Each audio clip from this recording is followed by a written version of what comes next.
अनंत coat ब्रह्मांड का एक रति नहीं भारे, सतगुरु पुरुष कबीर हैं ये कुल के सिरजनहारे। फिर आएगा कलयुग की 20वीं पीढ़ी या 20वीं पीढ़ी प्रारंभ है।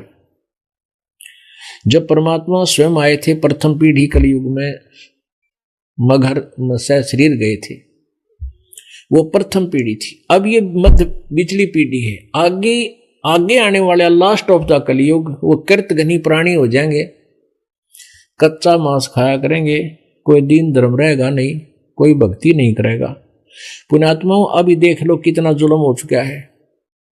ये थोड़ा सा क्षेत्र भारतवर्ष का बचा हुआ जो मांसाहारी नहीं है, बहुत कम है, नाम मात्र के।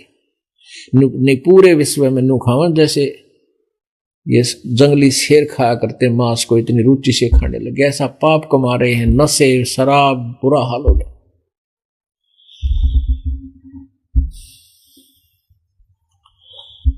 और लास्ट में और 100 200 1000 2000 वर्ष के बाद क्या होगा इस प्राणी का?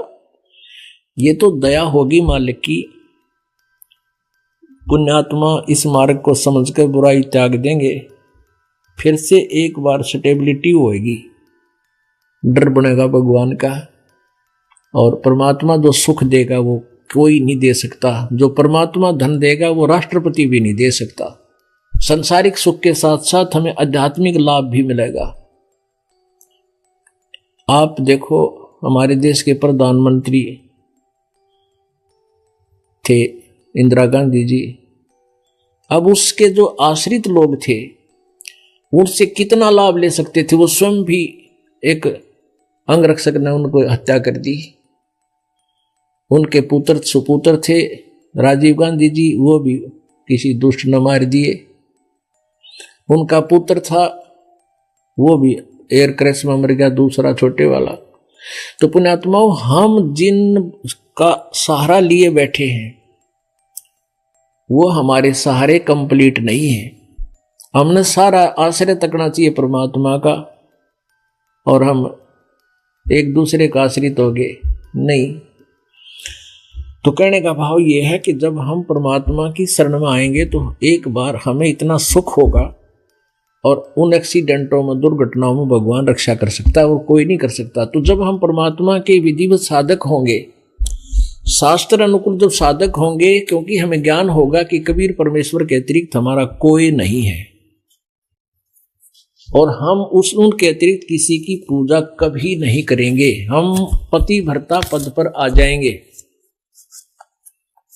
ये बस की बात को ना, स्वाभाविक हो जाएगा हमारे लिए। जैसे गीता जी अध्याय नंबर 2 के श्लोक नंबर 46 में कहा कि अर्जुन,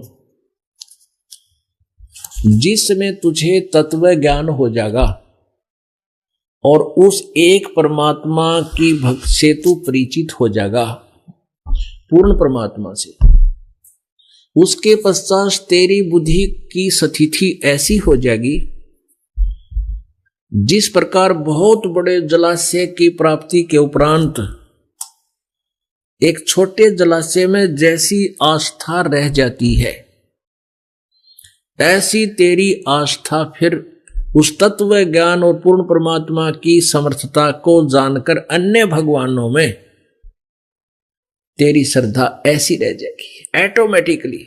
जैसे पुराने समय में जब ये ज्ञान बोला गया श्रीमद् भगवद गीता जी का, उसमें सब कुछ जो सिंचाई भी, जलपान, अब पानी पीना, जल पीते थे, पशुपालन, ये सभी जलाशयों पर होता था।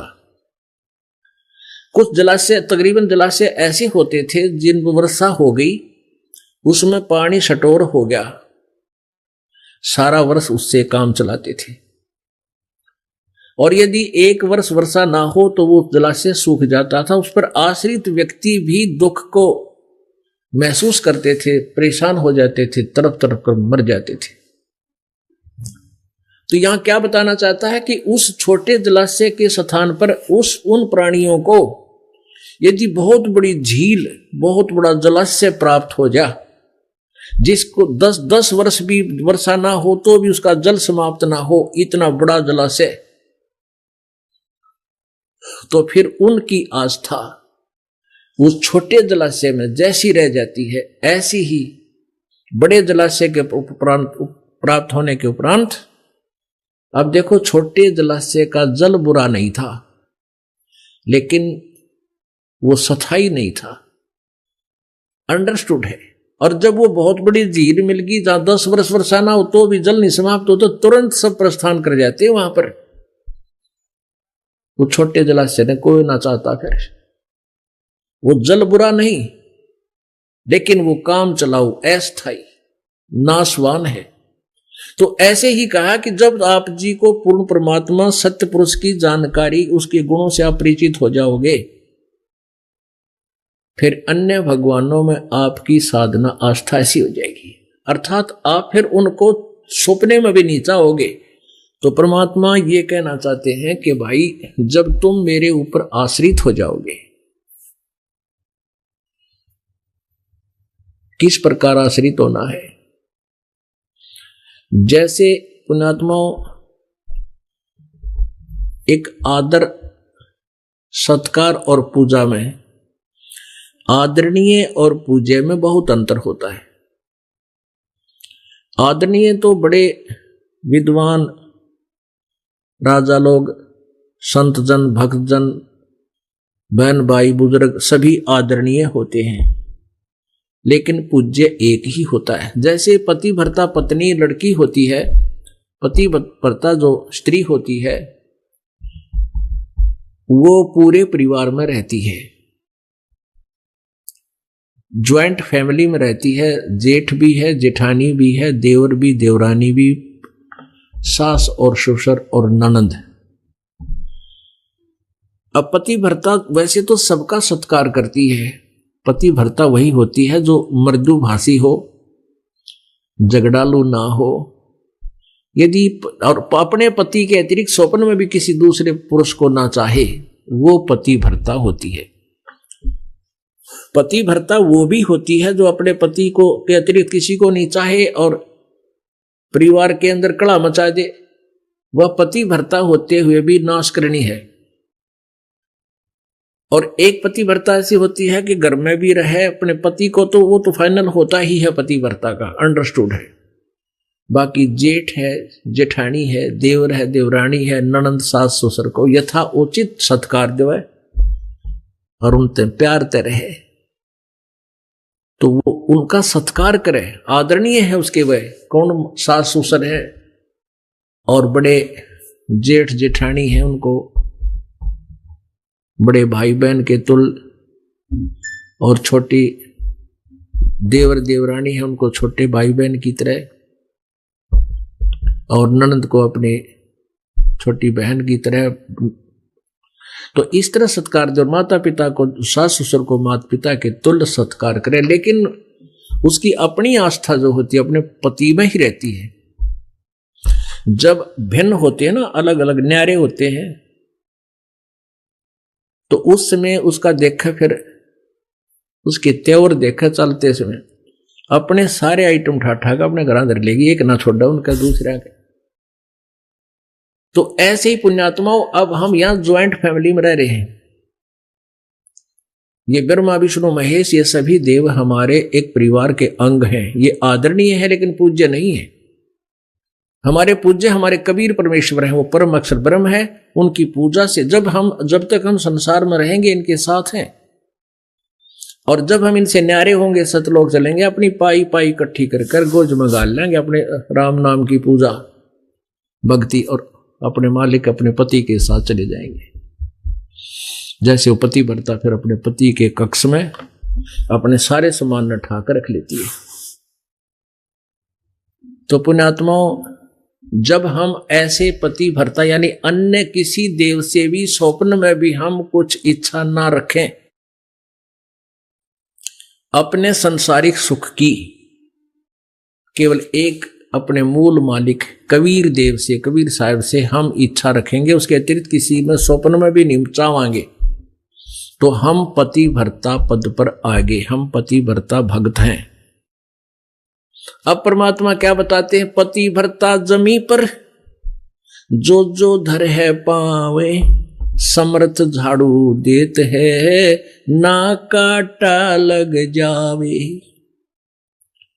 क्या बताते हैं कि जब आप ऐसी आ जाते हो स्थिति में, कबीर जी के अतिरिक्त आप किसी के मन में स्वप्न में भी नहीं चाहते किसी देव को,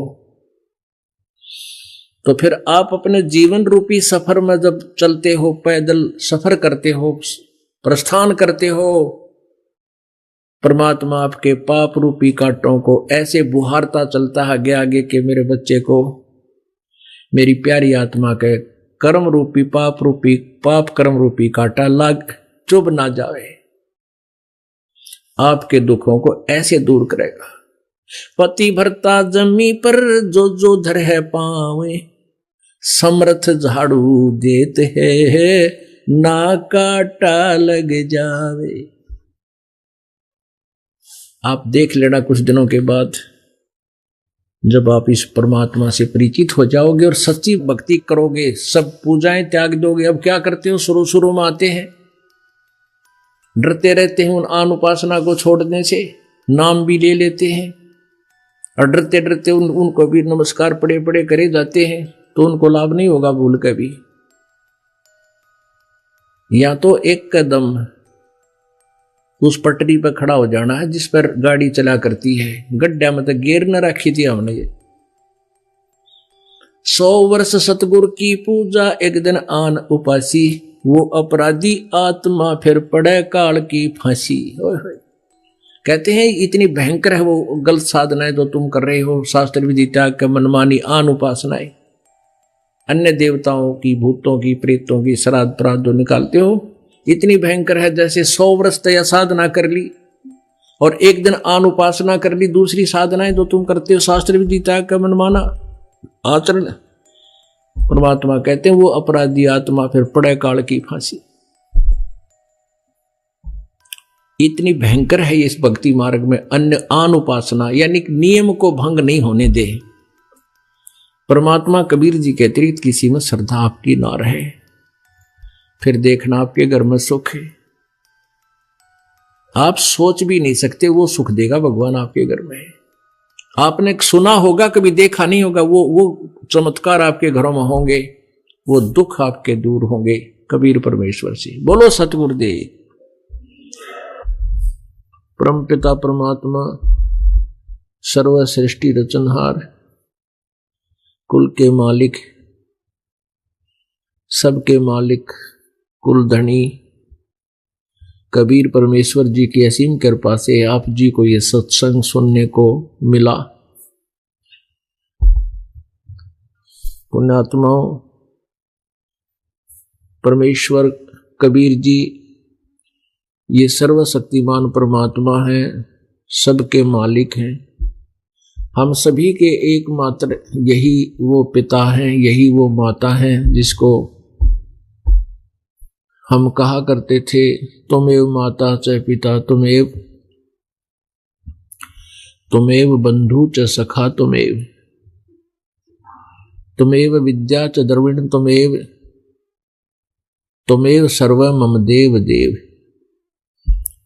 अब हम ये सेंटेंस बोला जरूर करते थे, याद भी कर रखा था, घोट रखा था, पर हम किसके लिए ये बोल रहे थे, किसको मान रहे थे कि वो है देवों का देव, भगवानों का भगवान, सर्वशक्तिमान कौन है वो, हमें कोई पता नहीं था।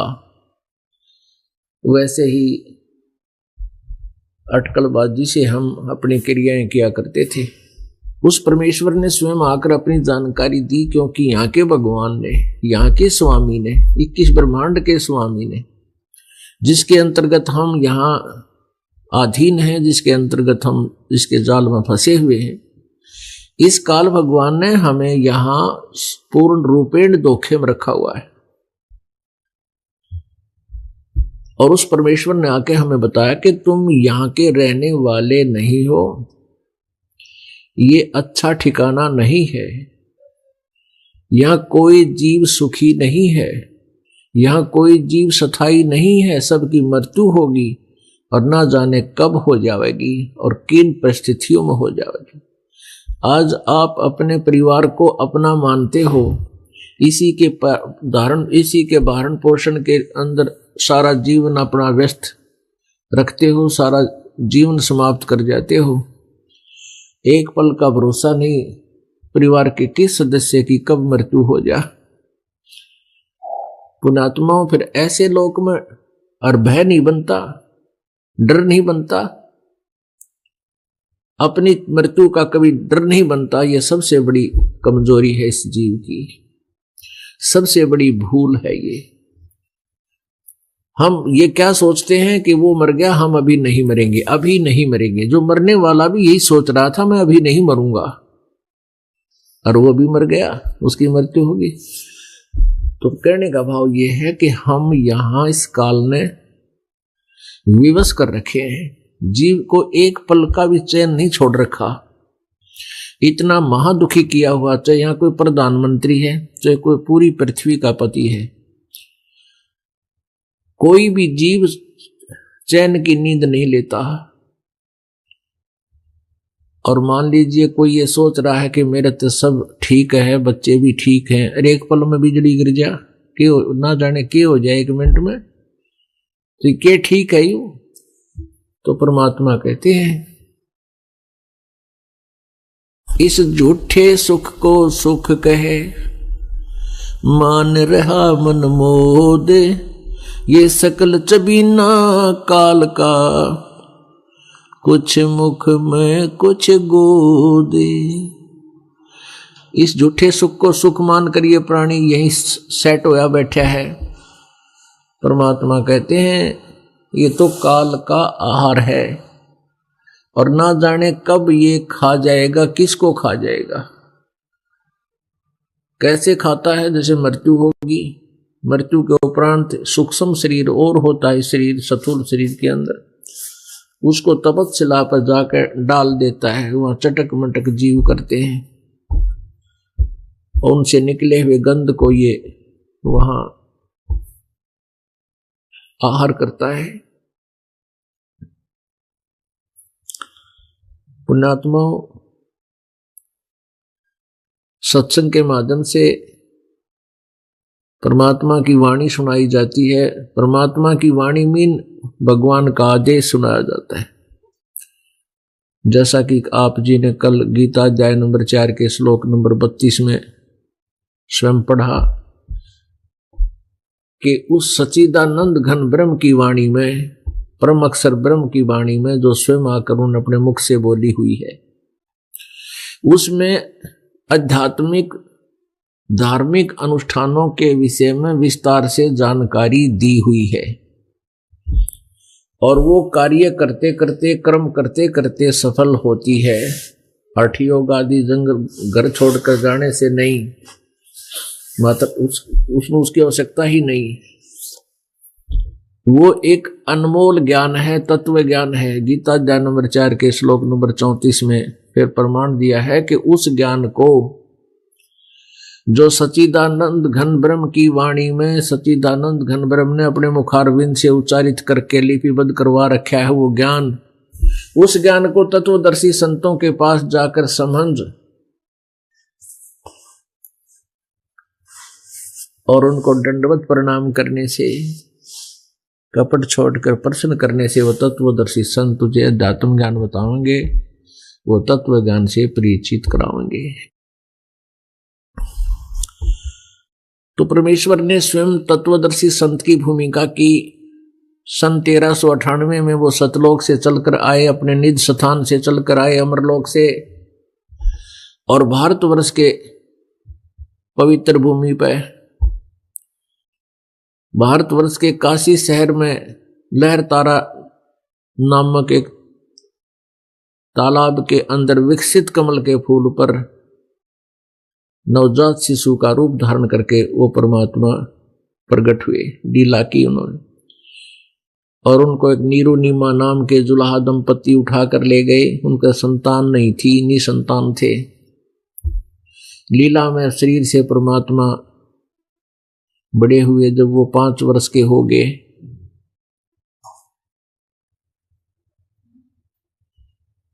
पांच वर्ष से ही वो अपनी सच्चिदानंद घन की वाणी अपनी वाणी को अपने मुखारविंद से उच्चारण करने लगे।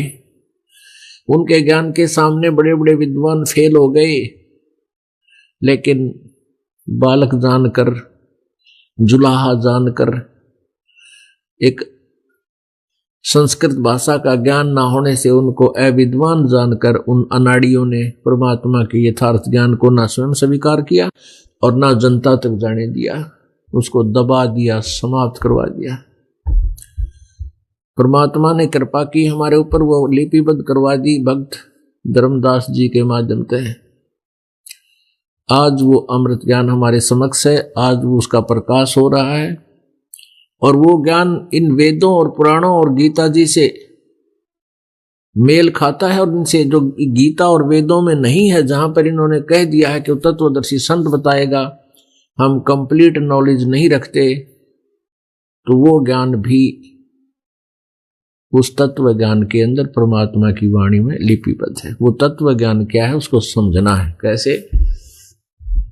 मानुष जन्म दुर्लभ है, मिले न बारंबारे, भाई तरवर से पत्ता टूट गिरे वो बहोर न लगता डार। कोटि जन्म तन भर मत होगे, कुछ ना हाथ लगा रे, कुकर सुकर खरबया बोरे, कौआ हंस बुगारे। परमात्मा की वाणी कितनी प्यारी है, कितनी निर्णायक है, कितनी प्रेरणादायक है, लेकिन हम इस सिंपल वाणी को ना पढ़कर संस्कृत में माथा मारेंगे, वो संस्कृत के गच्छामी गच्छामी न करेंगे याद, उसमें वो जो वेदों में संस्कृत भाषा में वेद लिखे हैं, संस्कृत भाषा में गीता जी लिखी है। अब संस्कृत भाषा के जानने मात्र से उन वेदों और गीता का अनुवाद नहीं हो सकता, इस तत्व ज्ञान से उनका अनुवाद हो सकता है। अब परमात्मा की जो ने वही ज्ञान वेदों गीता और पुराणों वाला अपनी सिंपल लैंग्वेज में जो जन साधारण समझ और पढ़ सकता है उसमें लिपिबद्ध करवाया, ताकि जन साधारण भी इस ज्ञान से परिचित हो सके। लेकिन इस अमृत ज्ञान को इस करके रिजेक्ट कर दिया कि संस्कृत में लिपिबद्ध नहीं था, और आज ये हमारे काम आ गया क्योंकि हम सभी आसानी से इसको समझ सकते हैं। कोटि जन्म तन भर मत होगे, कुछ ना हाथ लगा रे। पुणात्मा, दो प्रकार से मानव शरीर प्राप्त होता है। परमात्मा कहते हैं मानव शरीर प्राप्त पाके नहीं रटे हरि नाम, जैसे कुआ जल बिना फिर बनवाया क्या काम। दो प्रकार से मानव शरीर प्राप्त होता है। एक तो एक विधान बना रखा परमेश्वर कबीर देव ने, इस काल को बनाकर दे रखा है, नहीं तो यू एक भी मनुष्य जीवन ना देता हमारे को। इतने लाखों की संख्या में प्राणी बना रखे, कुत्ते गधे सुअर अन्य प्राणी, एक और बना देता। परमात्मा ने एक विधान बना के इसको दे रखा है कि एक मानव शरीर प्रत्येक प्राणी को अवश्य मिलेगा। तो जैसे एक तो ऐसे मानव शरीर प्राप्त होता है जिस प्रकार 84 लाख योनियों के कष्ट को भोगने के उपरांत एक टर्न वाइज मानव शरीर अवश्य प्राप्त होता है, और दूसरा मानव शरीर प्राप्त होता है पिछले पुण्य से, पिछले संस्कार से कंटिन्यूस लगातार भी मानव शरीर आपको प्राप्त होते रहते हैं। जैसे आप जी जो आज परमेश्वर की शरण ग्रहण कर चुके हो और जो ग्रहण करेंगे वो प्राणी कभी ना कभी किसी ना किसी युग में, किसी जन्म में कबीर परमेश्वर के यथार्थ ज्ञान को समझा है, सुना है, उनके आधार से कुछ समय तक भक्ति भी की है। परमेश्वर की शरण में तत्वदर्शी संत या परमात्मा तत्वदर्शी संत बनाकर भेजता है अपनी शक्ति देकर, उनकी शरण में रह करके नाम उपदेश लेकर के आप जी ने कुछ समय साधना की होती है, और उस कुछ समय साधना करके आप फिर गफलत कर जाते हो, क्योंकि इस परमात्मा की भक्ति से सुख गणा होता है, क्योंकि ये सर्व सुखदायी परमात्मा है। और इस मन की एक गंदी आदत है कि जब इसको सुख हो जाता है ये भगवान से दूर होने की चेष्टा करता है। इसलिए परमात्मा ने हमें रह रहकर बहुत प्रकार के फार्मूले बताए हैं कि सुख के माथे पत्थर पड़ो, सुख के माथे सिला पड़ो, जो नाम हृदय से जावे, बलिहारी उस दुख के जो पल पल नाम रटावे। पुण्यात्माओं, कई भक्त अनजान पुण्य में ये कह देते हैं जी हमने 3 वर्ष हो गए नाम लिए ने, और कुछ ना कुछ समस्याएं आती ही रहती हैं। फिर उनसे ये पूछते हैं कि आपके ऊपर जो कोई ऐसी समस्याएं थी जो कहीं समाधान नहीं हुआ था, उनका क्या रहा? कि वो तो जी सारी ठीक होगी, वो तो कोई आपत्ति नहीं रही, अब छोटी मोटी ठूठा हो ही रहती है।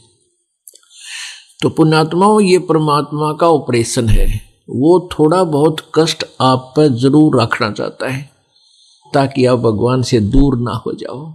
तो परमात्मा खुद भी कहते हैं कि इसे सुख का आग लगे जो भगवान से दूर करे, और बलिहारी वह दुख को ऐसा दुख भी दिए भगवान तेरे से दूर ना हो जाए। तो पुण्यात्माओं, ऐसे प्राणी आप जी और हम रहे हैं जो परमात्मा 600 वर्ष पहले बनारस में आए थे।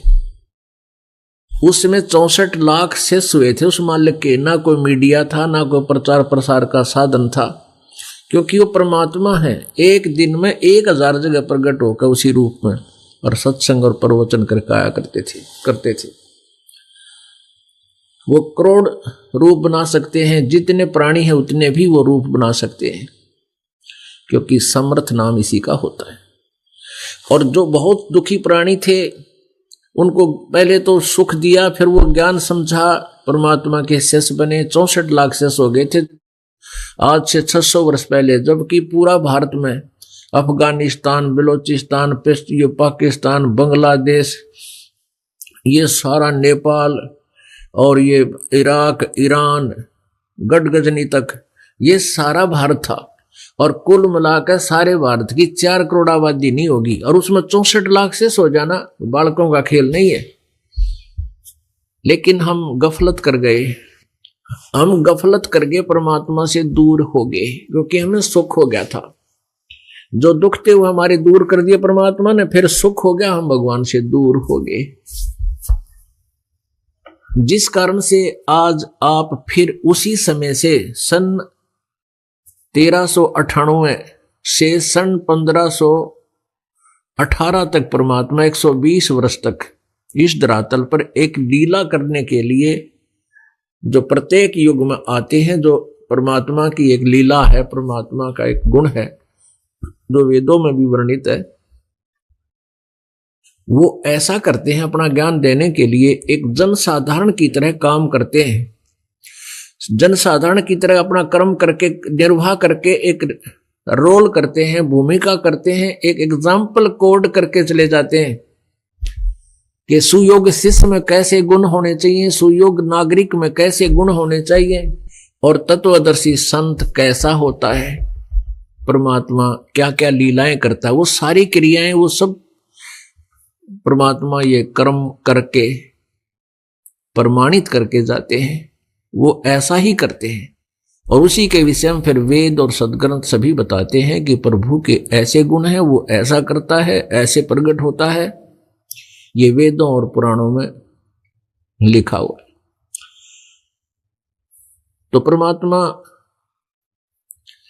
कबीर जी 600 वर्ष पहले जब आए, 120 वर्ष तक रहे, तो उन्होंने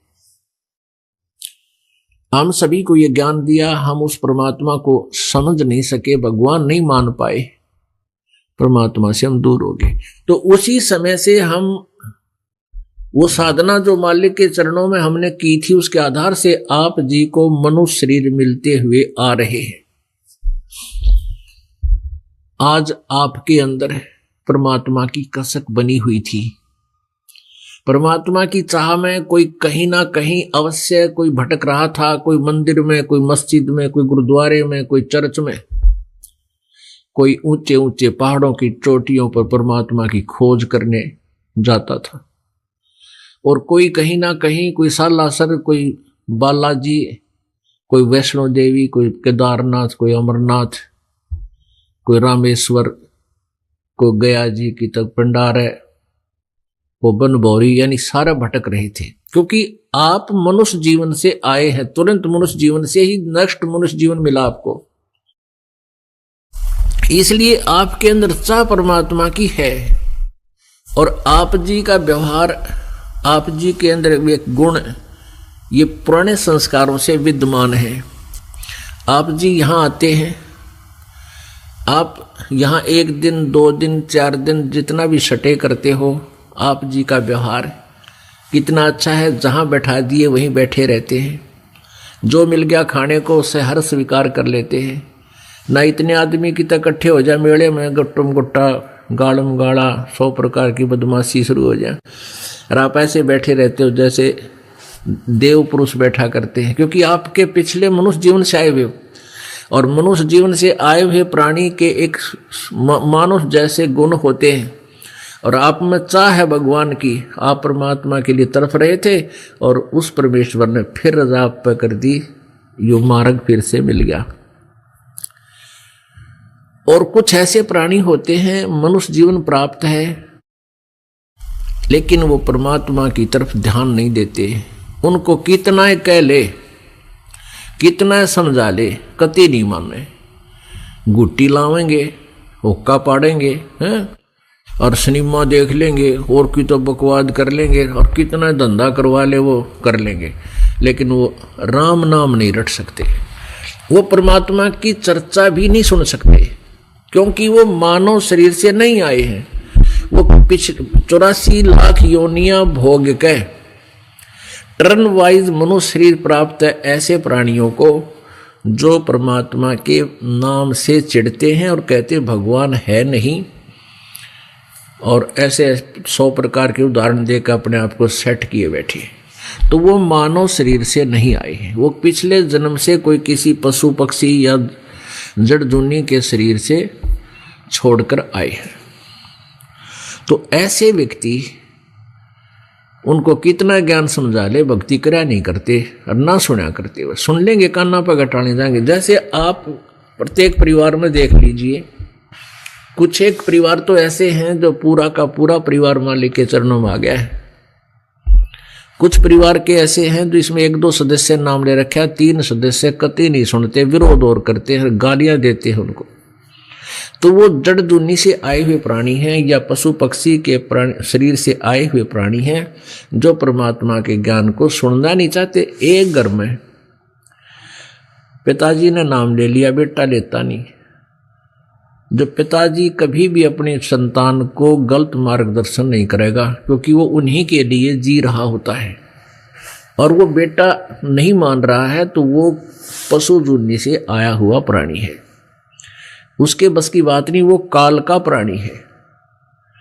और जो अच्छी आत्माएं हैं, जो परमात्मा की शरण में कभी रही हैं, वो कोयल के बच्चे हैं, और जो जड़जूनी से आए हैं वो काल के बच्चे हैं, काग के बच्चे हैं, वो काल प्रेरित हैं। उनके अंदर वो प्रवेश होना बड़ी डिफिकल्ट है, वो तो जाएगा लेकिन बहुत समय लगता है। अब ये कोयल क्या करती है, कोयल जो होती है ना पक्षी, ये अपना भिन्न अलग से कोई घोंसला बनाकर अंडे बच्चे पैदा नहीं करती है, क्योंकि अलग से अंडे वो पैदा करती है तो कौवे खा जाते हैं, उसके अंडों को छोड़ते नहीं।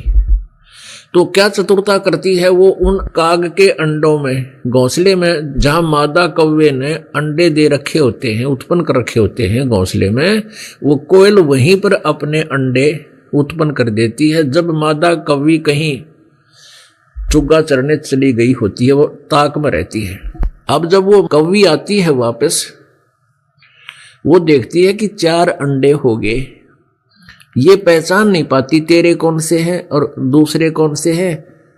तो इस डर से कि कहीं मैं अपने अंडों को ही ना डाल दूं नीचे या खराब कर दूं, तो उन 4 को ही से लेती है, 4 को ही परवरिश कर देती है। चारों में से बच्चे निकाल देती है। और वो कोयल देखती रहती है कि मेरे बच्चे इसमें अंडे में है, बच्चे बन गए, उसकी दृष्टि रखती है। जब वो बच्चे कुछ फुदफुदाने लग जाते हैं, उड़ने लग जाते हैं, वो देखती रहती है।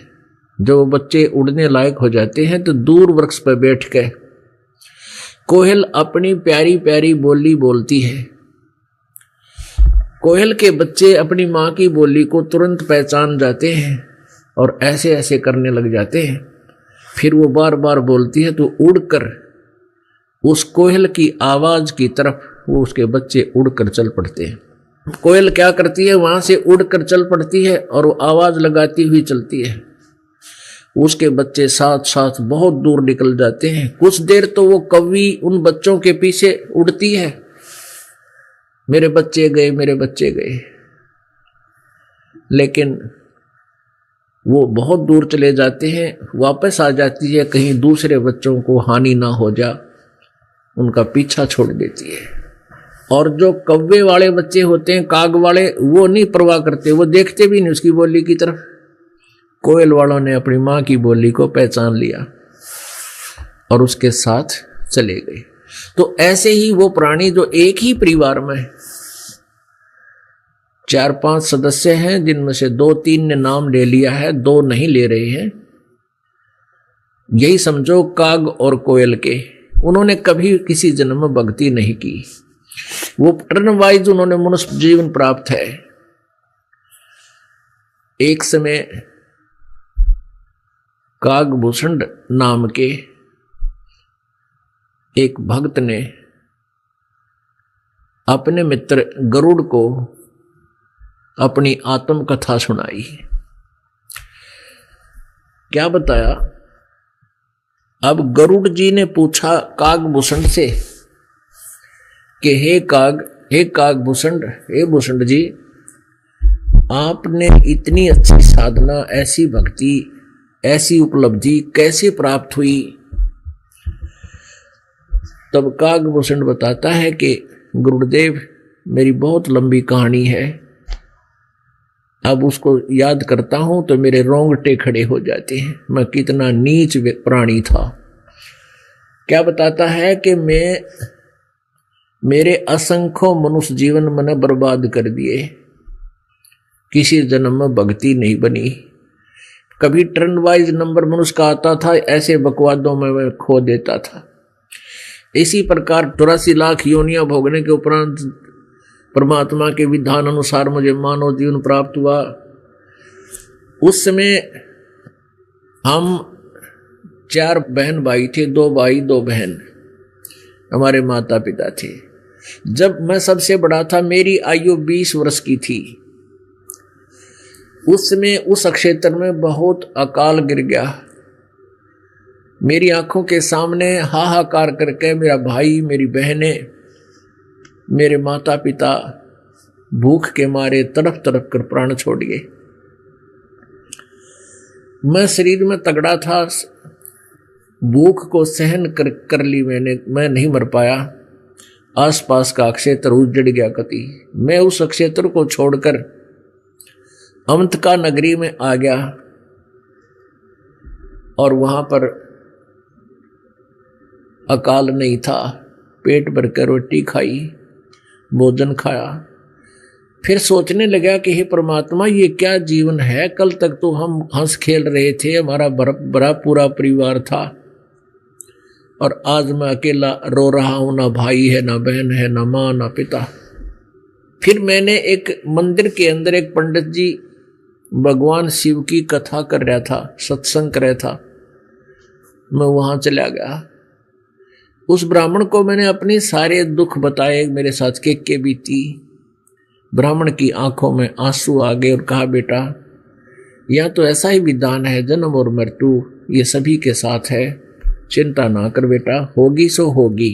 अब तू यहां मेरे साथ रह, मेरे बच्चे की तरह रह बेटा, और अपना भक्ति कर, भगवान की सत्संग सुना करे। अब उसने, कहते हैं, उस गुरुदेव के ब्राह्मण के पास मैं रहने लगा। वहां ही मैं भोजन करता, मंदिर की सफाई कर देता। भगत सत्संग सुनने आते थे। 6 महीने हो गए मैंने उसके साथ रहते, गुरु उस ब्राह्मण के साथ रोज कथा सुनूं। रोजाना वो कथा सुनावे, बेटा भक्ति करनी चाहिए, भक्ति विनाश जीवन का कोई लाभ नहीं है।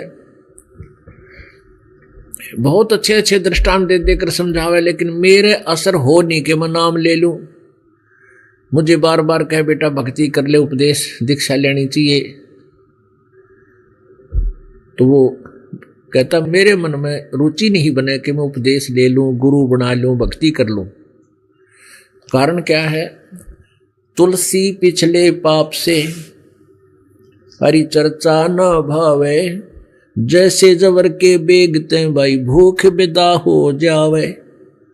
जैसे किसी को बुखार हो, मलेरिया हो गया हो, उसको भोजन अच्छा नहीं लगता, न तो रोटी अच्छी लगती है, काजू किशमिश, मनुखा दाग को भी कहता मुझे अच्छी नहीं लगती, कड़वी लगती है। सेब संतरे भी वो नहीं खा पाता क्योंकि उसको वो कड़वी लगती है। प्रतिदिन आहार करने वाला भोजन रोटियां भी कड़वी लगती हैं। तो पुण्यात्माओं, ना रोटी कड़वी, ना मनुखा दाख कड़वी, ना सेब और संतरे कड़वे। बुखार ने, उस जवर ने उस व्यक्ति के शरीर की व्यवस्था इतनी कंडम कर दी कि मीठी वस्तु भी उसने कड़वी लग गए। इसी प्रकार पाप कर्मों के जवर के कारण, पिछले जन्म जन्मांतर के पापों के दबाव से उस प्राणी को, जिसको परमात्मा की भक्ति और ज्ञान रूपी सत्संग रूपी मनुखा दाख कड़वी लगती है, तो उसके पाप कर्मों ने उसके अंतःकरण को इतना खराब कर दिया, वो मीठी वस्तु भी, मीठा पदार्थ भी कड़वा लग रहा है। अब उसका ट्रीटमेंट क्या है, उपचार क्या है? कि जैसे मलेरिया हो जाता है, मलेरिया रोग को नाश करने के लिए कड़वी कुनीन खानी पड़ती है, ना रुचि हो तो भी खानी पड़ेंगी। उनके खाने से ही वो मलेरिया जवर समाप्त होगा और फिर पुनः उसको भूख लगेगी, स्वस्थ होगा। पुण्यात्माओं, यही तरीका है। प्रारंभ में परमात्मा की चर्चा पिछले संस्कारियों को तो अच्छी लगती है, लेकिन जिनके संस्कार अच्छे नहीं होते और पीछे अच्छे भी संस्कार हैं लेकिन पाप कर्म ज्यादा है, उनको भी डिफिकल्टी आ जाती है। तो उनके लिए तरीका बताया है कि परमात्मा की वाणी अच्छी ना लगे तो भी सुनता रहे, क्योंकि ये कानों के माध्यम से अंदर जाती है, अंदर जाकर कुनीन की तरह अपना कार्य करती है, अंदर के पापों को धो देती है। और कुछ दिनों के बाद आपको इतनी अच्छी लगेंगी ये कथाएं परमात्मा की, 200 400 1000 किलोमीटर जाकर आप सत्संग सुना करोगे, क्योंकि आपकी आत्मा स्वस्थ होगी। अब उसको भूख लग रही है। जब अस्वस्थ व्यक्ति स्वस्थ हो जाता है, जवर से वो जबर खत्म हो जाता है, फिर उसको ऐसी भूख लगती है नो डट के रोटी खाता है, सब्जी भी ना मिले सूखी रोटियां भी खा जाता है, क्योंकि वो स्वस्थ हो गया। तो पुण्यात्माओं, परमात्मा की कथा,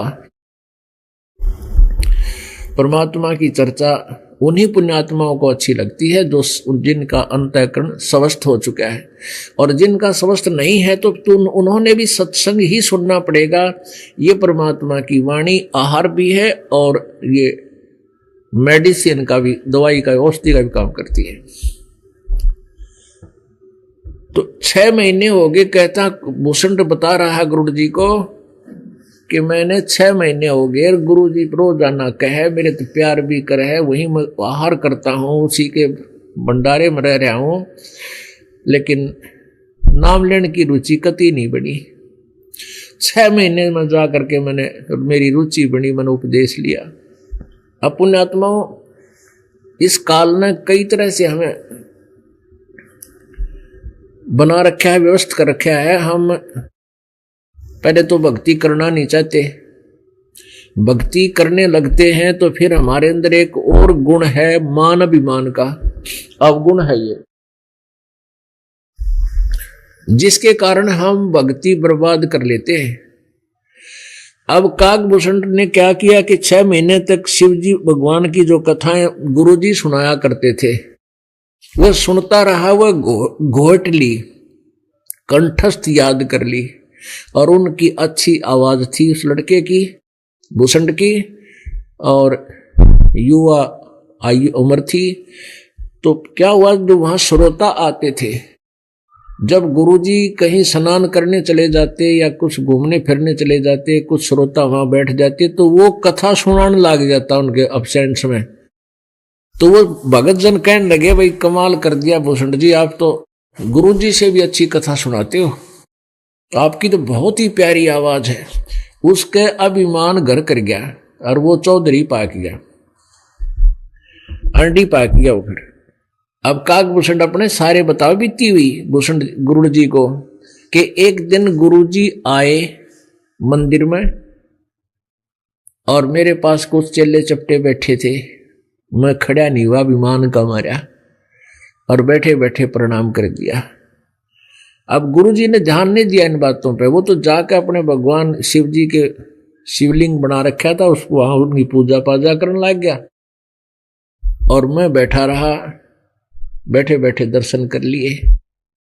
तो भगवान शिव जी ने ये बात खटक गई, आकाशवाणी करी, अरे धुरत, तू अपने गुरु का भी सत्कार नहीं कर सकता पाप आत्मा, तुझे 1 लाख वर्ष नरक में डालूंगा। ये आकाशवाणी गुरुजी ने भी सुन ली, भूषण बता रहा है। अब पुण्यात्माओं कहते हैं, बालक बहुत प्यारा माँ का, उससे बढ़कर शिष गुरुओं का। देखो, पिताजी को अपना बेटा बेटी बहुत प्रिय होते हैं, लेकिन माता को माँ से भी, पिताजी से भी 100 गुना लगाव अधिक होता है। और माँ से भी ज्यादा प्रिय शिष्य होते हैं गुरु को, ये सत्कर मान लेना। क्योंकि जब तक बालक, जैसे एक परिवार के 2, 3, 4 बच्चे होते हैं, तो एक आधा बालक ये कह देता है कि माँ या पिताजी आप इसका ज्यादा भेदभाव करते हो, इसको ज्यादा प्यार करते हो। वो उसकी अपनी सोच होती है, लेकिन माता पिता के मन में किसी भी बेटा बेटी में कतई अंतर नहीं होता, क्योंकि वो जो माता पिता पद पर हैं वो समझते हैं इस बात को। ऐसे ही जो गुरु पद पर होते हैं उनको अपने शिष्य मां से भी अधिक प्रिय होते हैं, क्योंकि वो परमात्मा से परिचित होते हैं और बच्चों के भविष्य से भी परिचित होते हैं। तो वो उनको बहुत प्यारे लगते हैं कि इनकी भक्ति बर्बाद ना हो जाए, इनका जीवन नष्ट ना हो जाए। मुश्किल से बात शरह चढ़ी है। तो उस ब्राह्मण ने कहा, बेटा क्या गलती होगी, भगवान क्यों रुष्ट हो गए थे आपसे, आपको तो बहुत भयंकर श्राप दे दिया। हाथ जोड़कर खड़े हो गए, हे भगवान। गुरुजी प्रार्थना करते हैं, हे गुरुदेव, हे भगवान, बालक था, बोला बच्चा था, अभी नाम लिया था, इससे कोई गलती होगी हो तो माफ करो मेरे दाता, माफ करो मेरे दाता। काफी दिन तक आरती प्रार्थना करते रहे।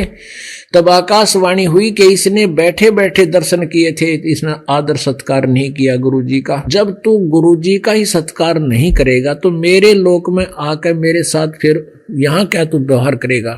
पुण्यात्माओं, ये देखो, ये खेल का मैदान है। बच्चे चाहे किसी सत्र में खेलें, जैसे डिस्ट्रिक्ट लेवल पे बच्चे खेलते हैं तो नियम वही होते हैं उनके, और जो स्टेट लेवल पर गेम खेलते हैं तो उनके भी नियम वही होते हैं, और जो नेशनल स्तर पर, राष्ट्रीय स्तर पर खेलते हैं उनके भी नियम वही होते हैं। और इंटरनेशनल, अंतर्राष्ट्रीय स्टेट स्थिति में खेलते हैं तो उनके भी नियम वही होते हैं। तो ऐसे ही क्या बताते हैं परमात्मा ने अपनी अमृतवाणी में बताया है, कबीर जी ने, मम संत मुझे जान मेरा ही स्वरूपम। मेरे संत को, यानी जो मेरा नाम उपदेश देने का मैंने अधिकारी बना रखा है, उसको मेरा ही स्वरूप माने। गुरु मानुष कर जानते, ते नर कहीं अंधे, होए दुखी संसार में, आगे यम के फंदे। गुरु गोविंद कर मानियो, रहियो शब्द समाए, मिले जब दंडवत बंदगी, नहीं पल पल ध्यान लगावे। तो गुरु जी को परमात्मा मानकर अपने इस प्रॉब्लम को सोल्व करना है, जन्म और मृत्यु वाली ने।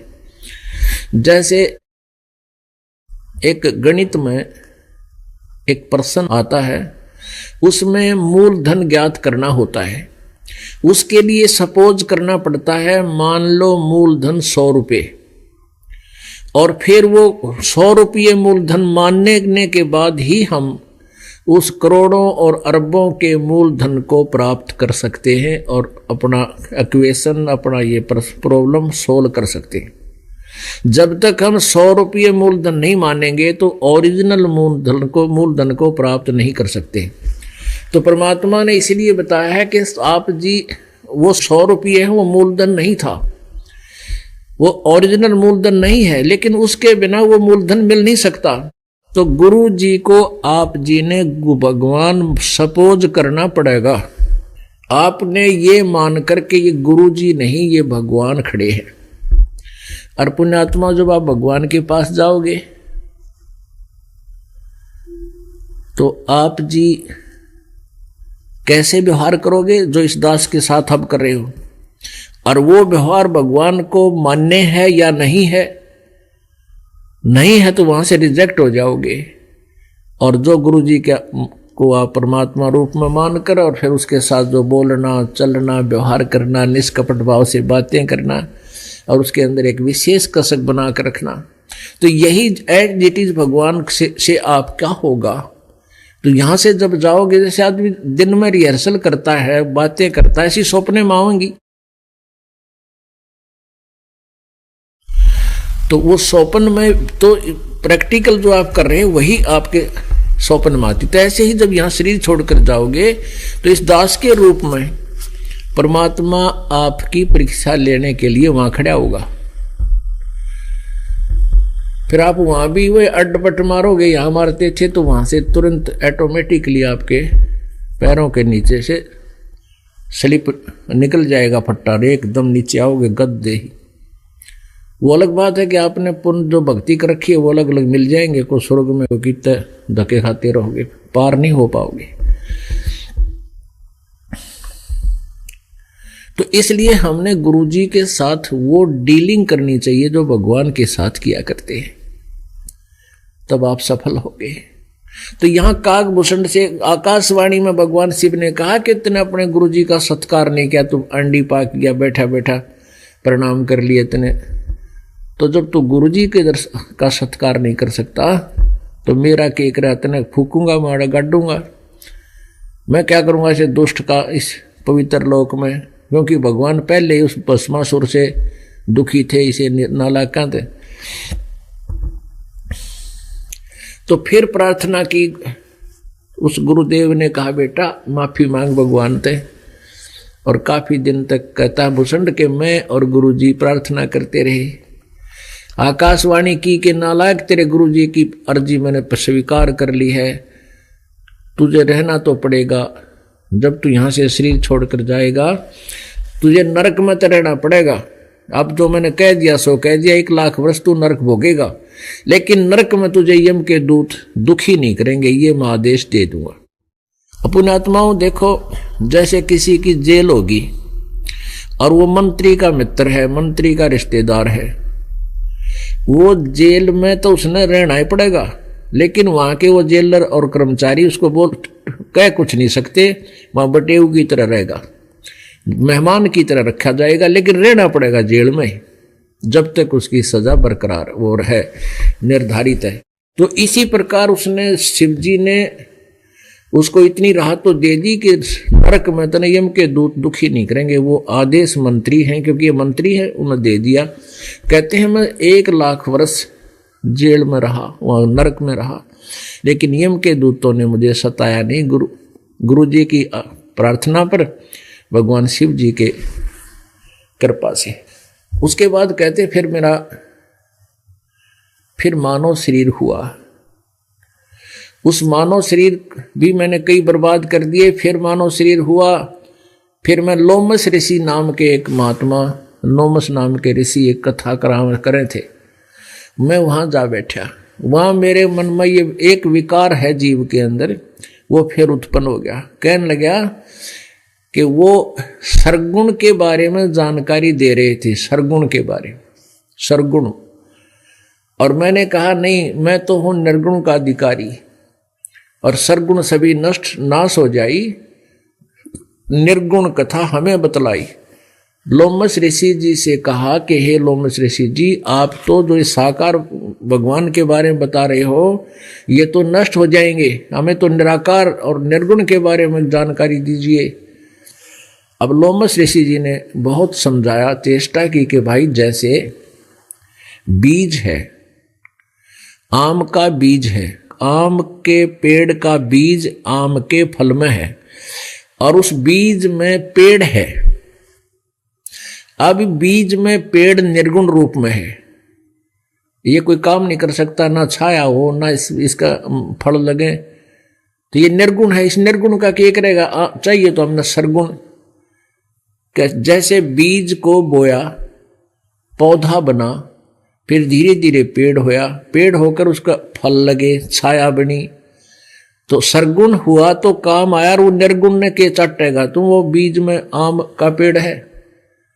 कहने लगा मेरे बात बुद्धि माई को ना, क्योंकि मेरा घिसा पिटा ज्ञान कहीं से सुनाया, फिर आगे अड़ गया। फिर लोमस ऋषि ने मुझे श्राप दे दिया कि तू चंडाल का जन्म होना चाहिए, तेरे जैसे नालायक का, जा चंडाल के घर जन्म ले तू, मोटी बुद्धि के। तो तब कागभूषण कहने लगा मैं नाराज नहीं हुआ, मुझे दुख नहीं हुआ, मैं लोमस ऋषि के चरणों में गिर गया और मुझे वो पिछले दुख याद आ गए। लोमस ऋषि से प्रार्थना की, माफी मांगी, महाराज मुझे गलती होगी, माफ कर दो, अपने दास को जन्म तो कहीं दे दो पर एक आशीर्वाद दे दो मुझे, मेरा कहीं भी जन्म हो मैं भगवान की भक्ति ना भूल पड़े। लोमस ऋषि खुश हो गए, तब आशीर्वाद दे दिया, बेटा अब चंडाल के घर जन्म तो तने लेना पड़ेगा, काग चंड के, लेकिन मेरे आशीर्वाद से तेरा भगवान की भक्ति याद रह जाएगी थोड़ी थोड़ी। तो फिर ऐसा ही हुआ। उसके बाद फिर क्या हुआ कि मेरा काग चंड के घर जन्म हुआ। ये ब्रह्मा की पत्नी जो ब्रह्माणी है, इनके ये हंस इनका एक वाहन है, तो उनकी हंसनी जो है वो रुत पर आई, उसको कागचंड के द्वारा जा करके वो नए कराई। तो कहते उसके बाद मेरा जन्म हुआ, उनके संयोग से कागचंड के और हंसनी से मेरा जन्म हुआ। और फिर नीचे का शरीर तो मनुष्य जैसा है, लेकिन मुंह कौवे जैसी है, ऊपर का शरीर कौवे का है, बाकी शरीर मनुष्य जैसा है, कागभूषण का। कहने लगे फिर मैं उसके बाद मुझे जोगजीत नाम के संत मिले, परमात्मा कबीर परमेश्वर जी चारों युगों में आते हैं, प्रत्येक युग में एक एक नाम उनका सुप्रसिद्ध होता है। जैसे सतयुग में सतसुकृत ऋषि नाम से, त्रेता में मुनिंदर ऋषि नाम से, द्वापर में करुणा में ऋषि नाम से, और कलयुग में कबीर परमेश्वर नाम से वो परमात्मा सुप्रसिद्ध हुए। लेकिन अन्य रूप बनाकर भी वो प्रकट होते रहते हैं, और उस समय भी वो ज्ञान प्रचार और समझाते रहते हैं। तो ऐसे वो परमात्मा जोगजीत नाम से सतयुग में आए हुए थे, और उससे फिर कहते हैं मैंने उनका ज्ञान विचार सुना, उनसे काफ़ी देर तक डिस्कस की। फिर उन्होंने जो सृष्टि रचना मुझे सुनाई, उसके बाद मेरी होश हवास उड़ गई, चरण पकड़ दिए, प्रभु ऐसी ज्ञान तो किसी ने आज तक सुनाया नहीं। और उनसे मैंने दीक्षा ली, तब मेरी ये स्थिति आई है, तब मैं ऐसी मेरी भक्ति बनी है और मेरी लंबी आयु होगी। तो पुण्यात्माओं, कहाँ से बीज पड़ा उसकी भक्ति का? पहले तो कहते असंग जन्म चले गए, मैंने याद भी कौन किया परमात्मा। फिर स्टार्ट कहाँ से हुई, फिर गलती बन गई, फिर नरक भी हो गया, फिर जन्म हुआ, फिर बकवाद कर दी है, और फिर धीरे धीरे आखिर में रोग कहाँ कटा, उस परम पिता परमात्मा के चरणों माने से, उसके सच्चे ज्ञान से, उसकी सच्ची भक्ति से।